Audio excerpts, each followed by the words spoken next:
សម្រាប់អូនរូបបងគឺអក្រុមយ៉ាងបងគុំកាន់តាមខាងតាបានទេបើមកស្រឡាញ់អូនកុំស្ដាប់ពាក្យគេអ្នកណាថាអូនភ្លេចស្នេហ៍អ្នកណាថាឈប់ស្នេហ៍បងនៅសុខសង្សស្រាប់តែមានអារម្មណ៍ចង់យំមានអារម្មណ៍ថាឯកាគ្មានអ្នកណាយល់អារម្មណ៍ធ្លាប់តែសើចសប្បាយខ្លាចជាសាច់លែងសងគេរៀបចំឲ្យយ៉ាងបែកបងក៏ប្របែកតាមគេនៅសុខសង្សស្រាប់តែ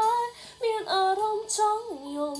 បែរដងហឹងបន្ទុយត្រង់ពីបាត់ទ្រាំណាស់ដឹងទេមិនក៏បងចោះចាញ់មិនព្រមជាស្នេហ៍មនុស្សស្នេហ៍ខាងជាងគេពេលនេះគេតែចង់ខ្ញុំហើយ